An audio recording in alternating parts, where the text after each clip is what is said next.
नमस्ते दोस्तों। आज सुनिए जीवन साथी के दिल को जीतने के रास्ते। दिल्ली से भोपाल तक का सफर बहुत लंबा नहीं है, लेकिन भैया से मिलने की चाह में श्रेया को वह रात काफी लंबी लगी थी। ज्यादा खुशी और दुख दोनों में ही आंखों से नींद उड़ जाती है। बस वही हाल दिल्ली से भोपाल आते हुए श्रेया का होता है। नींद उसकी आंखों से कोसों दूर भाग जाती है। रात भर अपने बर्थ पर करवटें बदलते हुए वह हर स्टेशन पर झांक कर देखती है। भोपाल आ तो नहीं गया, अभी कितनी दूर है। जैसे तैसे सफर खत्म हुआ और ट्रेन भोपाल पहुंची। खिड़की से ही उसे भैया दिख गए। वे फोन पर बातें कर रहे थे। ट्रेन रुकते ही भैया लपक कर डब्बे में उसकी बर्थ ढूंढते हुए आ गए। श्रेया बड़े भैया से लिपट गई। उसकी आंखें भीग गई। उसके बड़े भाई श्रेयस की आंखें भी छोटी बहन को देखते ही छलक गई। दोनों स्टेशन से बाहर निकले और कार में बैठकर घर की ओर चल दिए। श्रेया भाई से बातें करने के साथ ही एक एक सड़क और आसपास की हर एक घर दुकान को बड़े कुतूहल से देख रही थी। वह अक्सर ही भाई के यहाँ आती रहती थी। जहाँ बचपन गुजरा हो, उस जगह का मुंह सब चीजों से ऊपर ही होता है। जल्दी ही कार उनके पुश्तैनी मकान के आगे रुकी। श्रेया ने नजर भर घर को देखा और भैया के साथ अंदर चली गई। रसोई से श्रेया के पसंदीदा व्यंजनों की खुशबू आ रही थी। कार की आवाज सुनते ही उसकी भाभी स्नेहा लपक कर बाहर आई। भाभी, कैसी हो? श्रेया भाभी स्नेह के गले में बाहें डालकर झूल गई। इतनी बड़ी हो गई पर अभी तक बचपना नहीं गया। स्नेहा ने प्यार से उसका गाल थपथपाते हुए कहा, मैं कितनी भी बड़ी हो जाऊं, मगर तुम्हारी तो बेटी ही रहूंगी ना भाभी। श्रेया ने लाड से कहा, वह तो है। जा अपने कमरे में जाकर फ्रेश हो जा, मैं नाश्ता लगाती हूँ, स्नेहा बोली। श्रेया अपने कमरे में चली आई। 2 साल हो गए उसकी शादी को, लेकिन उसका कमरा आज भी बिल्कुल वैसा का वैसा ही है। समय पर कमरे की सफाई हो जाती है। शादी के पहले की उसकी जो भी चीजें, किताबें, सामान था, सब ज्यों का त्यों करीने से रखा था। श्रेया का मन अपनी भाभी के लिए आदर से भर उठा। भैया उससे पूरे 10 साल बड़े थे। वह 12वीं में ही थी कि माँ चल बसी। जल्दी ही पिताजी भी चले गए। भैया भाभी ने ही उसे माँ बाप का प्यार दिया और शादी की। श्रेया बाहर आई तो टेबल पर नाश्ता लग चुका था। सारी चीजें उसकी पसंद की बनी थी। सूजी का हलवा, पनीर के पकौड़े व फ्रूट क्रीम। नाश्ता करने के बाद तीनों बैठकर बातें करने लगे।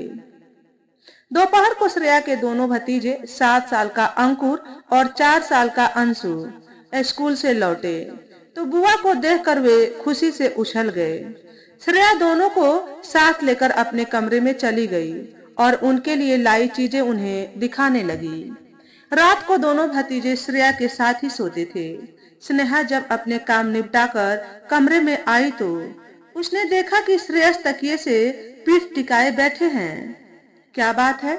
किस चिंता में डूबे हुए हैं इतना? स्नेहा ने पास बैठते हुए पूछा। कुछ नहीं, बस श्रेया के लिए ही परेशान हूँ। उसका बार बार इस तरह यहाँ चले आना, ऐसा बचपना ठीक नहीं है। श्रेयस ने चिंता जाहिर की। अभी छोटी है, समझ जाएगी। स्नेहा ने दिलासा दिया। स्नेहा अब इतनी छोटी भी नहीं रही। वह सारंग भी आखिर कब तक सहन करेगा? तुम समझाओ ना उसे। तुम्हारे तो बहुत नजदीक है वह। हाँ, नजदीक तो है, लेकिन उसके साथ जो समस्या है, उस विषय पर मेरा उसके साथ बात करना ठीक नहीं रहेगा। कुछ रिश्ते बहुत नाजुक डोर से बंधे होते हैं। इस बारे में तो आप ही उससे बात करना। स्नेहा ने श्रेयस को समझाते हुए कहा। शायद तुम ठीक कहती हो, मैं ही मौका देखकर बात करता हूँ उससे। श्रेयस ने कहा।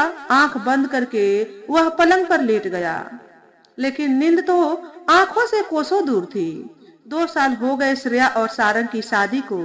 सारंग बहुत अच्छा और समझदार लड़का है। श्रेया को प्यार भी बहुत करता है। दोनों ही एक दूसरे के साथ बहुत खुश थे। परंतु अपने वैवाहिक जीवन में श्रेया ने खुद ही समस्या खड़ी कर ली। सारंग दिल्ली में एक मल्टीनेशनल कंपनी में उच्च पद पर आसीन है। उसके माता पिता उत्तर प्रदेश के एक छोटे से शहर में रहते हैं। सारंग पढ़ाई में बहुत तेज था। वह दिल्ली में रहकर पढ़ा और वहीं जॉब भी लग गई। भले ही उसका उठना बैठना दिल्ली के उच्च वर्ग के साथ है, मगर वह खुद जमीन से जुड़ा हुआ है। श्रेया अपने जीवन में बस सारंग का साथ चाहती है। उसे सारंग की फैमिली, माता पिता, बहन, जीजा सब बैकवर्ड लगते हैं। वह न तो उन लोगों का अपने घर आना जाना पसंद करती है और न ही सारंग का वहां जाना उसे पसंद है। दिवाली पर भी श्रेया खुद तो अपनी ससुराल जाती नहीं है और सारंग को भी जाने नहीं देती। हर त्योहार वह चाहती है कि सारंग भोपाल आकर मनाए। राखी व भाई दूज पर भी सारंग साल भर से घर नहीं जा पाया है। इस वजह से वह अंदर ही अंदर घुटता रहता है। अब तो उसके घर वालों को भी श्रेया का स्वभाव समझ आ गया है, इसलिए वे भी खुद उससे कटे कटे रहने लगे हैं। लेकिन सारंग बेचारा तो दो पाटों के बीच पीस रहा है। वह श्रेया से भी बहुत प्यार करता है और अपने घर वालों से भी। उसके घर वाले इतने भले लोग हैं कि उन्होंने सारंग से यही कहा कि उनकी चिंता वह न करे, बस श्रेया को खुश रखे। लेकिन श्रेया है कि खुश नहीं है, तब भी उसे यही लगता है कि सारंग उससे ज्यादा अपने घर वालों की परवाह करता है। श्रेया से तो उसे प्यार है ही नहीं। सारंग के प्रति श्रेया यही सोच पाले बैठी है, मगर उसे यह समझ नहीं आता कि घर वालों से अलग रहकर सारंग गुमसुम सा क्यों न रहेगा। बस उसे यही शिकायत है कि वह तो सारंग के लिए सब कुछ करती है, तब भी सारंग खुश नहीं है और वह उसकी जरा भी कद्र नहीं करता। आजकल श्रेया इसी दुख में जब तक भोपाल आ जाती है। श्रेयस को बहन का घर आना बुरा नहीं लगता, लेकिन वह अपने घर को उपेक्षित करके और सारंग के प्रति मन में गांठ बांध कर आती है। वह ठीक नहीं है। सारंग के आगे श्रेयस खुद को अपराधी महसूस करता है, क्योंकि उसकी बहन की वजह से वह अपने माँ बाप से दूर हो रहा है। दूसरे दिन ऑफिस से आकर जब श्रेयस चाय पी चुका तो स्नेहा ने उसे इशारा किया कि दोनों बच्चों को पार्क में ले जाने के बहाने एकांत में बैठकर वह श्रेया से बात करे। श्रेयस दोनों बच्चों और श्रेया के साथ पार्क में चला आया। दोनों बच्चे आते ही दूसरे बच्चों के साथ खेलने और झूला झूलने में मगन हो गए। श्रेयस और श्रेया पास ही एक बेंच पर बैठकर दोनों को देखने लगे। सारंग से कुछ बात हुई? कैसा है वह? श्रेयस ने बात शुरू की। नहीं, कोई बात नहीं, कोई फोन नहीं। उसे मेरी फिक्र होती तो मुझे बार बार यहाँ भागकर आने का मन क्यों होता? श्रेया उदास हो गई। ये भी तुम्हारा ही घर है, जब चाहो जितनी बार चाहो आ जाओ, लेकिन सारंग को तुम्हारी फिक्र नहीं है। ऐसी गलतफहमी मन में मत पालो श्रेया। तो आप ही बताइए, मुझे यहाँ आए 2 दिन हो गए हैं, एक बार भी उसका फोन नहीं आया। उसने यह तक नहीं पूछा कि मैं पहुंच गई या नहीं। अब मैं और क्या सोचूं? श्रेया बोली। तो क्या तुमने भी उसे मैसेज डाला या फोन किया कि तुम पहुंच गई? तुम भी तो कर सकती थी। और यह मत सोचो कि उसे तुम्हारी फिक्र नहीं है। कल तुम्हारी ट्रेन पहुंचने से पहले से ही उसके फोन आ रहे थे कि मैं स्टेशन पहुंचा या नहीं, तुम ठीक से पहुंच गई कि नहीं। श्रेयस ने बताया, तुम ही उसे गलत समझ रही हो। मैं गलत नहीं समझ रही भैया। आप भाभी से कितने अटैच्ड हो, उनका हर कहा मानते हो, मगर सारंग को तो वह मुझसे लगाव है नहीं। श्रेया की आवाज में उदासी थी। रिश्तों में प्यार एक तरफा नहीं होता श्रेया। पाने से पहले हमें खुद देना पड़ता है। तुम सिर्फ लेना चाह रही हो, देना नहीं। भैया, मैं क्या कमी करती हूँ सारंग के लिए? उसके कपड़े धोना, उसका पसंदीदा खाना बनाना, उसका पूरा ध्यान रखती हूँ, और अब इससे ज्यादा क्या करूँ? श्रेया ने तुनक कर कहा।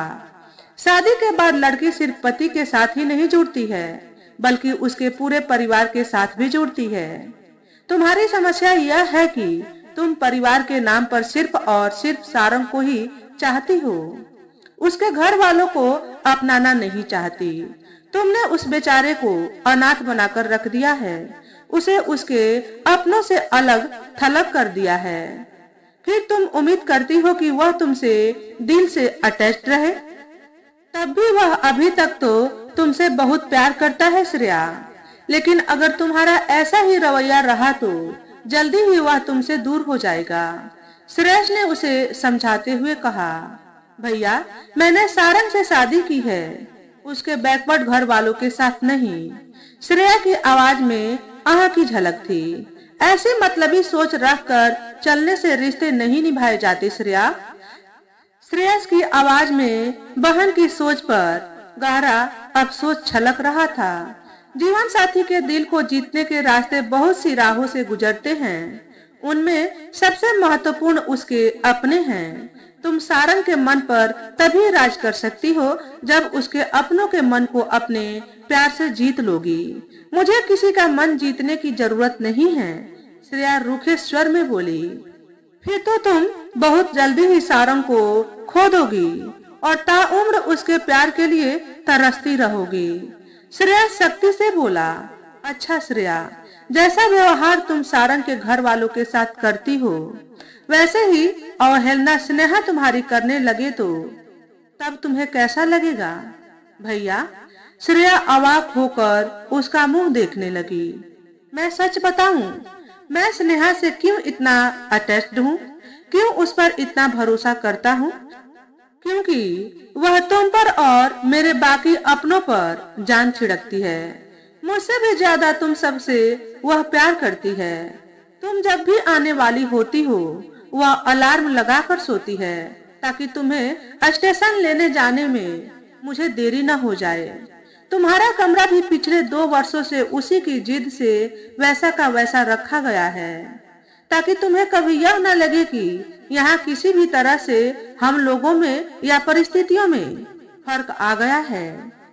तुम जब भी आओ तुम्हें वही माहौल और घर मिले। उसकी सोच भी तुम्हारी तरह होती तो क्या आज तुम बार बार यहाँ आ पाती?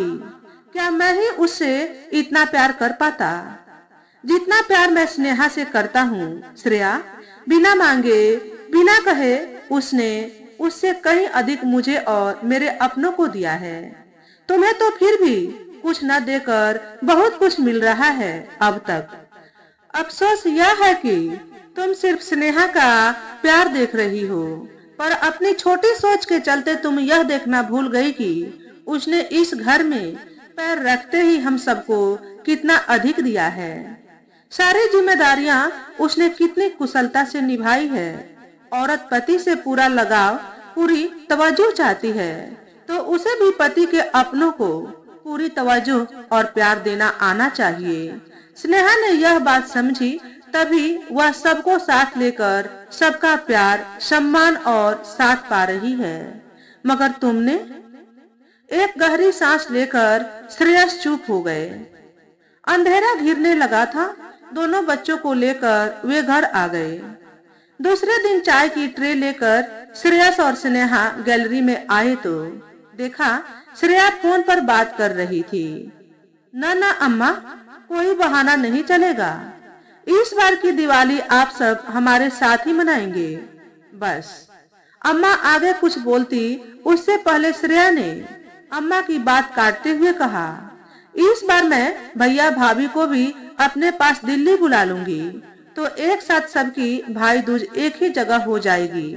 और हाँ, गुड्डी से कहिए लहंगा व पायल न खरीदे, मैं यहाँ लेकर रखूंगी। और अम्मा, आते समय मेरे लिए मावे वाली गुजिया और अनरसे जरूर बनाकर लाइएगा। मुझे आपके हाथ के बने बहुत पसंद है। अच्छा अम्मा, रखती हूँ। बाबूजी को प्रणाम कहिएगा। गुड्डी स्कूल से आ जाए फिर शाम को उससे बात करती हूँ।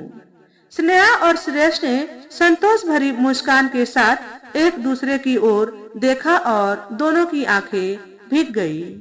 अब श्रेया को सारंग से कभी कोई शिकायत नहीं होगी, क्योंकि वह उसके अपनों का महत्व जानकर उनकी कद्र करना सीख गई थी।